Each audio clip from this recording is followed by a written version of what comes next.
વાવથરા જિલ્લાનું શિવનગર, આ શિવનગર વિસ્તારમાં એક પિતાએ પોતાના પુત્રને કેટલી તકલીફ પડી છે તેની વ્યથા નવજીવન સામે રજૂ કરી હતી।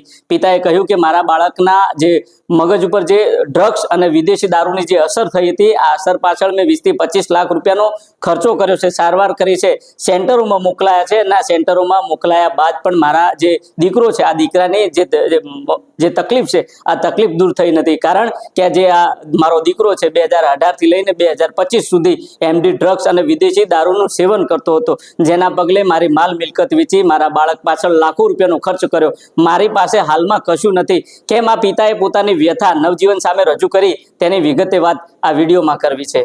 વૈષ્ણવજન તો તેને કહીએ જે પીડ પરાઈ જાનાને રે। નમસ્કાર, હું છું દિનેશ ઠાકોર। નવજીવન ન્યૂઝમાં આપનું હાર્દિક સ્વાગત છે।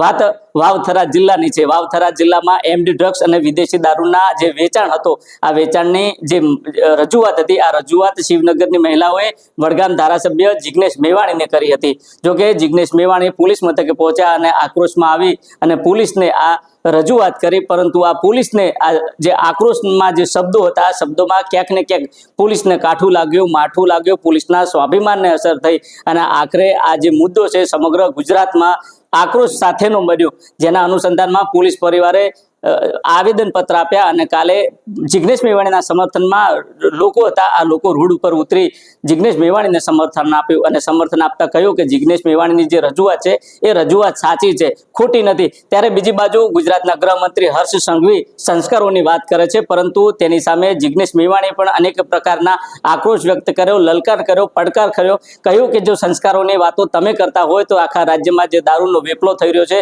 જે એમડી ડ્રગ્સ આવી રહ્યું છે, જુગાર ધંધા, જે ગેરકાયદેસર પ્રવૃત્તિઓ ચાલી રહી છે, તે પ્રવૃત્તિઓને ડામવાની જગ્યાએ તમે આ નજીવી બાબતમાં કેમ રસ દાખવો છો? જો કે આ બાબત છે, આ બાબતને લઈને જે આપના જે નેતા ગોપાલ ઇટાલિયા છે, ગોપાલ ઇટાલિયા પણ સામે આવ્યા હતા અને ગોપાલ ઇટાલિયાએ પણ હર્ષ સંઘવી સામે અનેક પ્રકારના આક્ષેપ કર્યા હતા।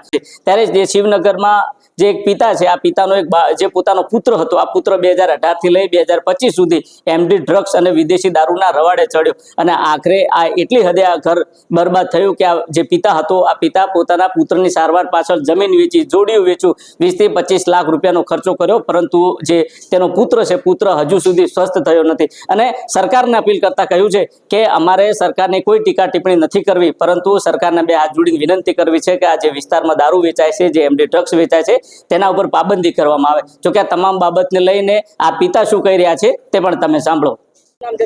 પ્રકાશભાઈ, શું રજૂઆત છે તમારી? મારી રજૂઆત છે કે મારો છોકરો આટલા 2020 સાલથી કરીને આટલા 2025 સાલે સામાયિક અને ડ્રગ્સની લપેટમાં આવેલો છે અને આના રિકવરી કરવા માટે મેં બધા પ્રયાસો કરેલા છે।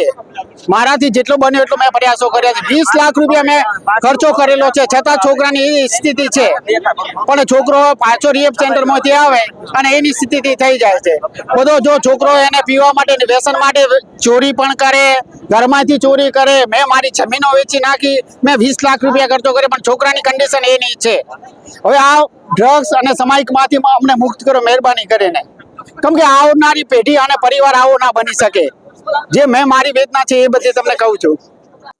તમે જોઈ તે પ્રકારે આ પ્રકારે જે પિતા છે, પિતા સરકાર સામે એક આજીજી કરતા રહ્યા અને કહ્યું કે અમારે સરકારને કોઈ ટીકા ટિપ્પણી નથી કરવી, પોલીસને બદનામ નથી કરવી કે સરકારને બદનામ નથી કરવી, પરંતુ અમારે એ જ કરવું છે કે અમારા વિસ્તારમાં જે એમડી ડ્રગ્સ વેચાય છે, જે દારૂ વેચાય છે, જે યુવાધન બરબાદ થાય છે, જે આ દૂષણ છે, આ દૂષણ ઉપર કામગીરી કરો। તો કે આ તમામ બાબતને લઈને રેલી ઉપર આવેલી શિવનગરની મહિલાઓ છે, મહિલાઓએ આક્રોશ ઠાલવતા કહ્યું કે અમે અનેક વાર પોલીસને રજૂઆત કરી, પોલીસ અમારું સાંભળતી નથી। તો કે આ તમામ બાબતને લઈને મહિલાઓ શું કહી રહી છે તે પણ તમે સાંભળો।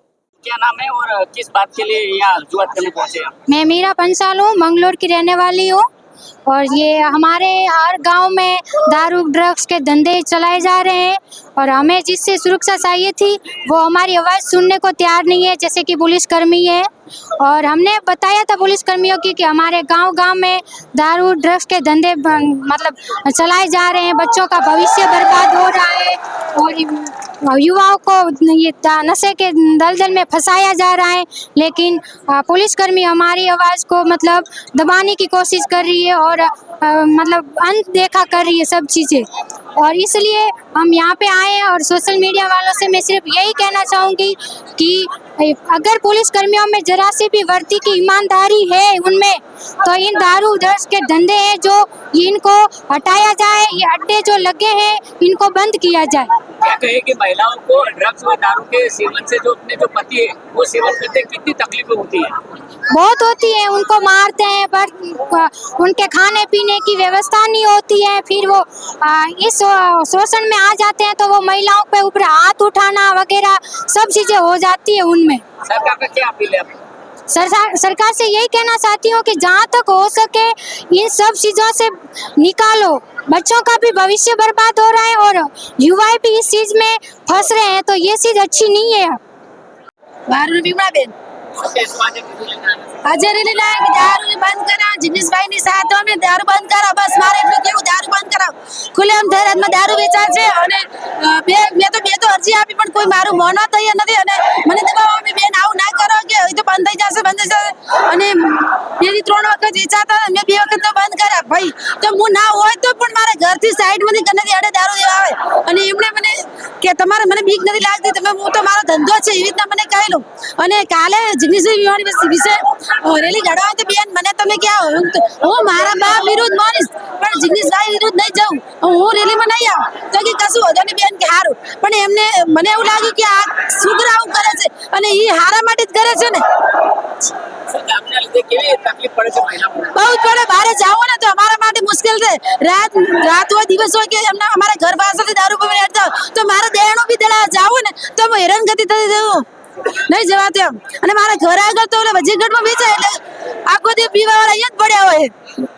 તમે જો તે પ્રકારે આ જિગ્નેશ મેવાણીના સમર્થનમાં આવેલી જે મહિલાઓ છે, આ મહિલાઓએ કહ્યું કે જિગ્નેશ મેવાણીની રજૂઆત છે, રજૂઆત ખોટી નથી, પરંતુ હા એ કહી શકાય કદાચ તેમના શબ્દો છે, આ શબ્દોમાં આક્રોશ છે, પરંતુ આ જે શિવનગરની જે વ્યથા છે, આ વ્યથાએ જે મહિલાઓ હતી, આ મહિલાઓએ જિગ્નેશ મેવાણીને કરી હતી અને જિગ્નેશ મેવાણી રજૂઆત કરી છે, કારણ કે અમારા વિસ્તારમાં અનેક જે મહિલાઓ છે તેના જે પતિઓ છે દારૂના દૂષણના કારણે મોત ભેટ્યા છે, તો કોઈક એવા પુત્રો પણ છે કે દારૂના રવાડે ચડ્યા છે અને ઘર બરબાદ થયા છે, પરંતુ આ સરકાર એ નથી ધારતી। આમ તો સરકાર ગરીબોની માનવામાં આવે છે, પરંતુ ક્યાંક ને ક્યાંક આ પોલીસને વચ્ચે રાખી હપ્તારાજ ચલાવવામાં આવે છે અને આખરે આ સરકાર સુધી હપ્તા પહોંચે છે, એટલે સરકાર ક્યાંક ને ક્યાંક આ જે ગેરકાયદેસર પ્રવૃત્તિઓ છે આ પ્રવૃત્તિઓ ચાલુ રાખવામાં ભાગ ભજવે તેવું આ મહિલાઓ કહી રહી છે। જોકે આ તમામ બાબતને લઈને બનાસકાંઠા સાંસદ ગેનીબેન ઠાકોર શું કહી રહ્યા છે તે પણ તમે સાંભળો।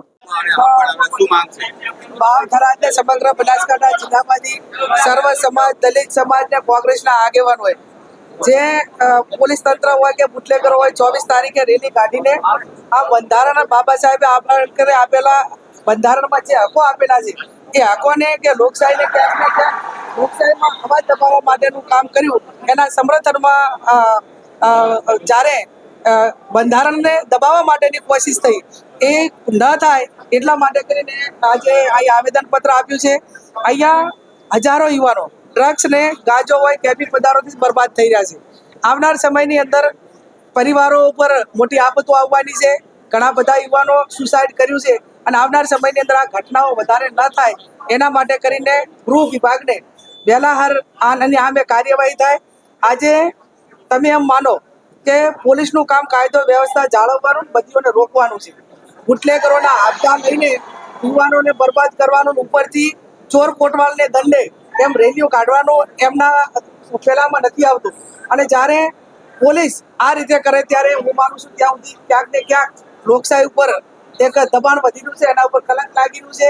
એટલે આ ભારત એ 1948ની અંદર આઝાદ થયો અને બંધારણ એ વિશ્વનું સૌથી શ્રેષ્ઠ બંધારણ છે અને બંધારણનું રક્ષણ કરવાની જવાબદારી દરેક નાગરિકની છે, એટલે બંધારણનું રક્ષણ થાય એના માટે પણ આજે આવેદનપત્ર આપ્યું છે। હું રાજ્યના ગૃહમંત્રીને કહેવા માંગુ છું કે તમે એક બનાસકાંઠાના છો, આમ તો તમે બનાસકાંઠાના નામ ત્યારે તમે ડેપ્યુટી સીએમ હોય, ગૃહમંત્રી હોય ત્યારે આ તમારા જિલ્લાના યુવાનો બરબાદ થઈ રહ્યા છે અને તમારી રેમ નજર હેઠળ લોકોની જે આશા અપેક્ષાઓ હતી કે એક જિલ્લાનો યુવાન એ ડેપ્યુટી સીએમ છે તો જિલ્લો ખૂબ મોટી આશા અપેક્ષા રાખતો હતો, એના બદલે આજે જિલ્લો બરબાદ થઈ રહ્યો છે। હું મીડિયાના માધ્યમથી એમને કહેવા માંગુ છું કે જે તમને માતૃ વતનનો લાગણી હોય તો આ વહેલામાં વહેલું આ ડ્રગ્સ ને દારૂની બદીઓ બંધ કરાવો અને આ જે મહિલાઓ નાની ઉંમરે વિધવા થઈ છે એમના બાળકો રખડી રહ્યા છે ને એનું પાપ કદાચ તમે પૈસા લઈને છૂટી જશો પણ કુદરતને ઘરે નહીં છૂટો એટલે સહેજ પણ તમારામાં માનવતા વધી હોય, તમારામાં રાજ ધર્મ નિભાવવા માટેની તૈયારી હોય તો આવેદન પત્ર પહોંચાડ્યું છે અને વહેલામાં વહેલા પગલો લે એવી હું આશા અપેક્ષા રાખું છું. તમે જોયું તે પ્રકારે બનાસકાંઠા સાંસદ જ્ઞાનીબેન ઠાકોરે આક્ષેપ કરતા કહ્યું કે પાણી નથી મળતું એટલું બનાસકાંઠા અને વાવ-થરાદમાં દારૂ મળે છે. બીજી બાજુ ભારતીય જનતા પાર્ટીના હોય કે કોંગ્રેસના હોય, આપણે કોઈની ટીકા ટિપ્પણી નથી કરતા, એ પણ આ માધ્યમથી તમને કહેવા માંગે છે. પરંતુ સવાલ એટલો છે કે ભારતીય જનતા પાર્ટીના દિગ્ગજ નેતાઓ વાવ-થરાદમાં છે, કોંગ્રેસના જિલ્લા પ્રમુખ છે, સાંસદ છે, છતાં પણ આ પ્રકારે બનાસકાંઠા જિલ્લાની દુર્દશા કેમ છે? કહેવત છે કે જ્યાં સુધી ગરીબ રહેશે ત્યાં સુધી આ નેતાઓની સભામાં તાળીઓ પાડશે, રેલીઓમાં આવશે. જો આ ગરીબ પ્રજા શિક્ષણ તરફ વળશે તો અમારી સભામાં કોણ આવશે? અમે કઈ રીતના રાજ કરીશું? એટલે એનકેન પ્રકારે એ કહી શકાય કે ક્યાંક ને ક્યાંક આ જે નેતાઓ છે, આ નેતાઓના ઈશારે આ પોલીસ હાલમાં કામ કરે છે. પોલીસ હપ્તા લે છે અને આ હપ્તા કેન્દ્ર સુધી પહોંચે છે, રાજ્ય સુધી પહોંચે છે, નેતાઓ સુધી પહોંચે છે. એટલે જ ક્યાંક ને ક્યાંક જિગ્નેશ મેવાણી આ સવાલ કરે છે અને આખરે આ પોલીસ બદનામ થાય છે. પરંતુ પોલીસ બદનામ થવાનું કારણ આ નેતાઓ છે, કારણ કે નેતાઓના ઈશારે પોલીસને કઠપૂતળી બનાવવામાં આવે છે અને આ પોલીસને કઠપૂતળીની જેમ તેને નચાવવામાં આવે છે અને પોલીસ આ પ્રકારે નાચે છે, આ પ્રકારે કામ કરે છે. એટલે એ પણ કહી શકાય કે હાલમાં જે પણ આ બનાસકાંઠા અને વાવ-થરાદમાં બની રહ્યું છે તેનો મુખ્ય આ નેતાઓ આ પ્રકારે કરી રહ્યા છે. કારણ કે નેતાઓ એ નથી સમજતા કે જે ખેડૂતોને તકલીફ પડી રહી છે, જે ગરીબોને તકલીફ પડી રહી છે, શોષિતો છે, વંચિતો છે, જે સરકારી નોકરીઓમાં જે તેમને લાભ નથી મળતા, તેમના માટે કેમ આ નેતાઓ અવાજ નથી ઉપાડતા? ફક્ત ને ફક્ત જે પોલીસની બદનામી સામે આ નેતાઓ એક જ ઝુંબેશ માંડી છે કે બસ આ જિગ્નેશ મેવાણીનો જે આક્રોશ છે, જે શબ્દો છે, આ શબ્દોમાં ક્યાંક ને ક્યાંક સંસ્કાર નથી, પરંતુ હકીકતમાં સંસ્કારની જગ્યાએ શિક્ષણની વાત કરવામાં આવે તો બનાસકાંઠાનો જિલ્લાનો જે વિકાસ છે, વાવ-થરાદ જિલ્લાનો વિકાસ છે, આમ થઈ શકે તેમ છે. આ જ પ્રકારના સમાચાર માટે જોતા રહો નવજીવન ન્યૂઝ. નમસ્કાર.